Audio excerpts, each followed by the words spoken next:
Honorable Speaker, it's not fair. And this is something we have raised severally in our alternative ministerial policy statements, even our alternative budget. And we're saying, let's get money off here and pay all teachers well. It's not fair that arts teachers earn about 4 times less their science colleagues. It's not right at all. And look, we have not at any one time said that let the salaries of the science teachers be reduced. No. In fact, we are happy they were increased because that's something we have been advocating for. But we are saying you cannot do it for some and not others.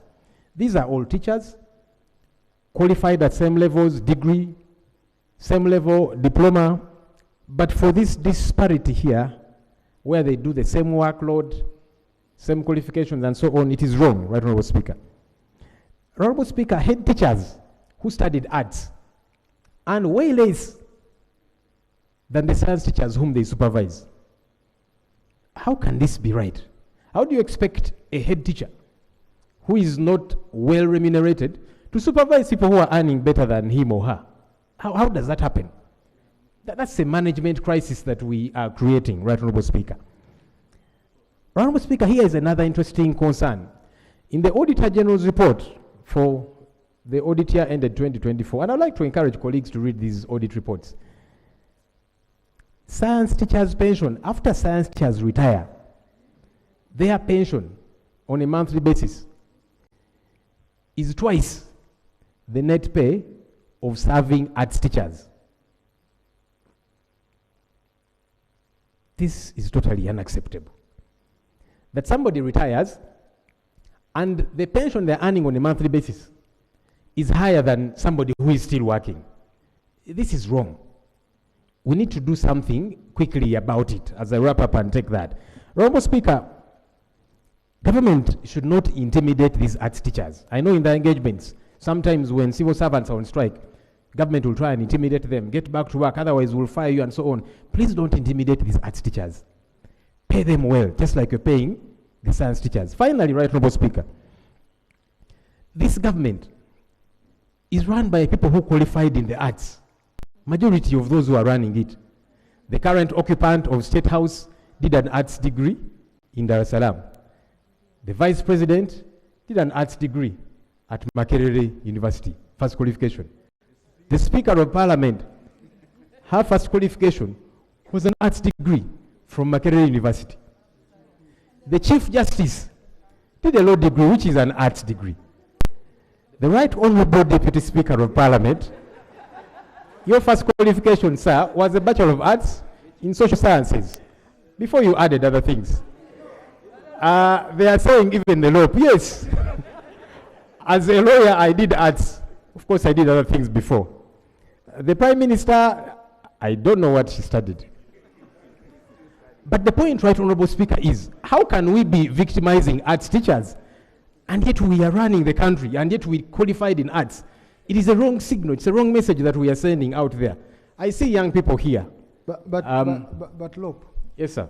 Just if I may understand, because we've just finished budgeting, okay? Because you see, we are usually quick to pass and judge the executive. We have just finished budgeting. How come these submissions didn't come out very well when we were budgeting? Because this salary can only be paid if we budget for it, okay? I know we pushed, okay? Well, and it's been consistent. It's been consistent, okay? But for you, what do you think would be the way forward? Can you help us, okay? Give proposals, so that we see how best. Thank you, Honorable Speaker. Honorable Speaker, please allow me to give information that we did deliberate on these matters. The presiding officer throughout the budget process, for most of the budget process, was the Speaker herself. We raised this issue here on the floor. I handled the bigger part of the budget. Right, Honorable Speaker. From MPSs to BFP, okay? I know they came out, but it wasn't this. No, I was just giving information, Right Honorable Speaker, that we raised it in our alternative ministerial policy statement, in our minority reports, and in our alternative budget. And we're saying, let's equate the pay of arts teachers to that of science teachers. We raised it severally. Of course, Some colleagues said, but where will the money come from? And we gave options of where money can come from to deal with this situation, but we were not listened to. So just for the record, we did raise this matter, at least us on our side. You are asking for a remedy, Right Honourable Speaker. We have a plethora of remedies. Number one, government every so often comes to Parliament for supplementary budgets. Let's bring a supplementary to pay our arts teachers better so that we deal with this crisis. Because they normally bring supplementary budgets to give free money to companies at Yak, Day Biofarma, Inspire Africa Coffee, Rocco, and so on and so forth. Free money that we are giving to private entities. If you can do that to private entities, giving them free money, you come here with a supplementary. Bring a supplementary so that we pay our teachers better. The other remedy, Right Honourable Speaker, we just need to be better mannered in our financials. The Inspector General of Government has told us that on an annual basis, we lose over 10 trillion shillings to corruption. Stop stealing taxpayers' money and there will be money to pay the teachers. So this money is available. Let's close those lacunas, those gaps, the wastages, the leakages, the corruption. Money is available. But most importantly, let's prioritize these teachers. For me, it's very concerning that we give free money to individuals, but you're not paying people who are doing their job. Let's remedy this situation. Thank you. Thank you. Government Chief Whip. I know you were in the Education Ministry. Now you're in charge of government here. Thank you so much, Right Honourable Speaker. Mr. Speaker, let me first start by formally welcoming back the Honourable Leader of the Opposition back into the House, because the very last time we saw the team, he led the team out in exercising their constitutional mandate under the Constitution of the Republic of Uganda. On the question of the industrial action by the arts teachers, I wish to confirm to this House that as fresh as yesterday, we were notified that government through the Ministry of Education and Sports is engaging with the leadership of the arts teachers throughout the country. Right Honourable Speaker, we may give the Ministry of Education time such that at an appropriate time when the matter is resolved, they can be in a position to brief the country through this Parliament. But I can confirm that there is engagement between the leaders of the arts teachers and the leadership of the Ministry of Education and Sports on the subject matter raised by the Leader of Opposition. I also wish to confirm that there is no intimidation at all. One of the reasons why the NRM has been in government for all this time is because we believe in dialogue and consensus, and that is what we are doing. Thank you. Thank you. Now, colleagues, it becomes difficult for me to give timelines on dialogue, okay? Because you see, this is a matter which I know is of concern to all of us. I can see the Minister for Education has also entered. Maybe he can give us more updates, if he has any, on the engagement with the teachers, arts teachers. But Government Chief, thank you. Government Chief Whip, thank you so much for what you had. Thank you very much, Right Honourable Speaker. Right Honourable Speaker, our teachers of arts went on strike, and we've been engaging them. We have engaged them in a number of meetings, and last week, the leadership agreed to suspend, to get out of the strike. Of course, government is still very committed to address the welfare of the teachers. Government is committed to raise the salaries of all public servants in a phased manner. After discussion, we agreed that they go to communicate to their colleagues, and I'm expecting the results or the outcome of their meetings with the colleagues to share with us what could come out of that tomorrow on Thursday, right, Honorable Speaker. Thank you. Honorable Minister, kindly update the House once the negotiations are done. Colleagues, this is not an easy situation, okay?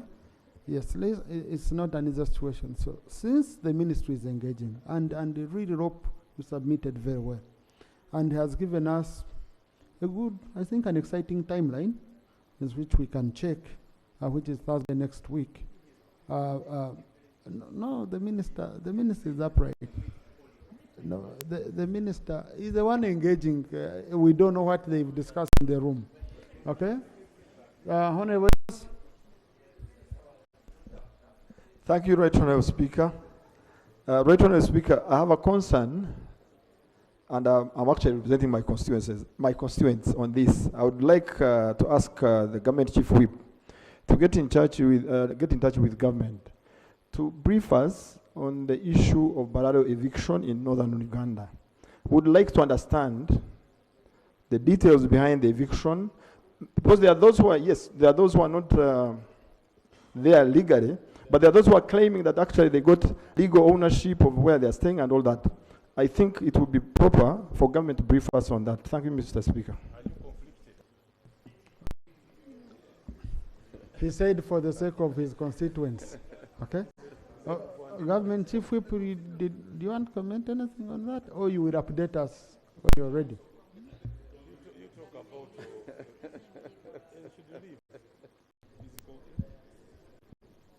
about Right Honorable Speaker, this matter is being handled or spearheaded by the Minister of State in charge of Northern Uganda reconstruction, and I wish to request you to give him an opportunity to come and update the House on the progress so far made, because his actions are also anchored on an executive order issued by the Chief Executive under the Constitution of the Republic of Uganda. Thank you. Thank you. So, please, on the next sitting, you can give us an update. Honorable Saropende. Thank you very much, Right Honorable Speaker. Right Honorable Speaker, maybe just for information of the Minister of Education, I want to request him to interest himself in the Auditor General's report regarding the issue of the arts teachers and the science teachers. But the issue that I wanted to raise, Right Honorable Speaker, before we broke off for this recess, before the House was prorogued, I had raised the issue regarding this, the intelligent motor vehicle monitoring system, and asked the minister, and the minister, the presiding officer then, directed the Minister of Works to actually come and give us a statement regarding the performance of that company, considering that there were issues, and I had raised a motion regarding that whole program. But Right Honorable Speaker, what is disturbing is that, of course, there was the express penalty scheme that was put in place. And as we wait for the minister's statement, Right Honorable Speaker, you will note that part of our concerns as legislators is on road safety. Because that EPS system, there are so many reckless drivers on our roads. While the penalties were exorbitant and government withdrew, we need to actually look at issues of road safety. Within these 3 weeks or 4 weeks that we have been in recess, very many people, Right Honorable Speaker, have lost their lives on the road. So, Right Honorable Speaker, we need to have a discussion as members of Parliament on road safety, but also on that joint stock company and where it is going to get its revenue from, because we have the Road Fund Act in place, which mandates government to collect revenues from these fines, and that money is supposed to be ring-fenced for road maintenance. Now you have a company in place that equally government signed a contract with to collect these road fines to pay itself. So where should be our priority? Where is the money for road maintenance going to come from? And secondly, Right Honorable Speaker, as I sit down, I'm glad you are sitting here. Remember, I raised the issue of police, the lawyers working in the Uganda police force. This matter was presented here. The lawyers, equally as we're discussing the pay disparities amongst the science teachers, there is a serious pay disparity amongst the lawyers working in the police force and other lawyers in government. Right Honorable Speaker, that matter remains pending. The last time the Attorney General said that they had appealed, I want to confirm, Right Honorable Speaker, there is no active appeal. And this matter must be resolved. The issue is that we are losing police, the lawyers in the police force, going to work for other departments, because there is no reason why a police officer should earn less because he's a lawyer working in police, and another one working in maybe the Attorney General's chambers or DPP earns more. So, Right Honorable Speaker, I want to bring this matter and request that this matter must be resolved. And let's respect the court judgments, because there's a court judgment over this matter. Thank you, Right Honorable Speaker. Thank you. So the Minister for Works will update the House on the next sitting. And like you have requested, we can widen it to include road safety issues so that we don't just limit ourselves to the company in question. And I also request the Attorney General to update the House on the issue of the disparity of government lawyers, because he said indeed that there was an appeal, so which was making the matter sub judice. We couldn't proceed on it. So since a member is saying there is no appeal, then the Attorney General will have to substantiate on the floor indeed if there is an appeal. Evidence will be brought here, or we tackle the matter the way we had been requested. Honorable colleagues, in the public gallery this afternoon, we have teachers and students of Brima High School from Kawempe Division North, Kampala District. They are represented by Honorable Elias Rimbaz Narukora and Honorable Shamim Marende. They've come to observe proceedings of this House. Please join me in welcoming them. You can stand up. Okay. Thank you. Colleagues, also we have in the public gallery this afternoon teachers and students of Namidyango College from Mukono Municipality, Mukono District. They are represented in Parliament by Honorable Bakireke Bet Namboze and Honorable Nabuke Nifa Hussein. They've come to observe proceedings of this House. Please join me once again in welcoming them. Thank you. And it seems Honorable Ngisto Emmanuel might have studied from that school, because I can see how excited he is. Honorable colleagues, you know matters of national importance, how we handle. They are registered with me, so I didn't receive the notifications. The two colleagues who registered, I don't see them here. No. Yeah. Next item.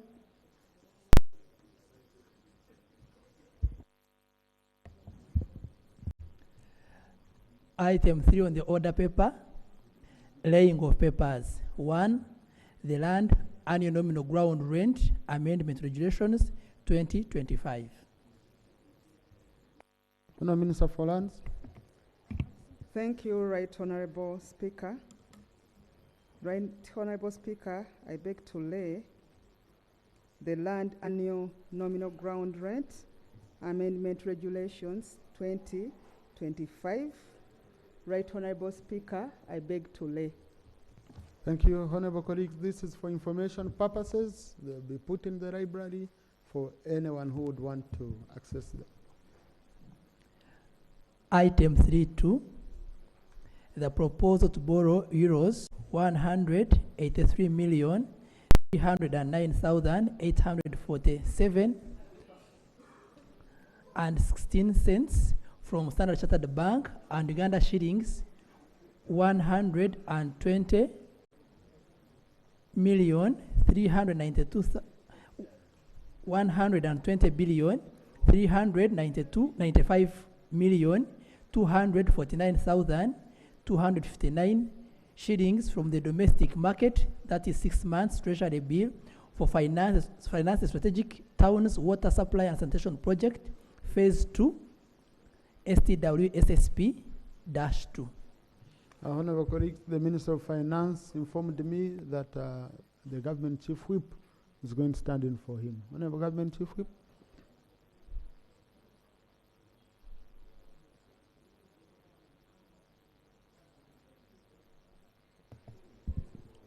Right Honorable Speaker, on behalf of the Minister of Finance, Planning and Economic Development, I beg to lay the proposal to borrow Euro 183,309 947.16 from Standard Chartered Bank and Uganda shillings 120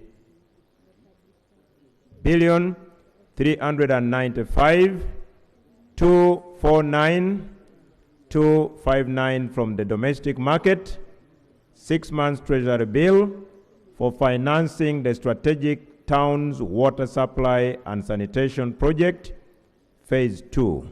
I beg to lay.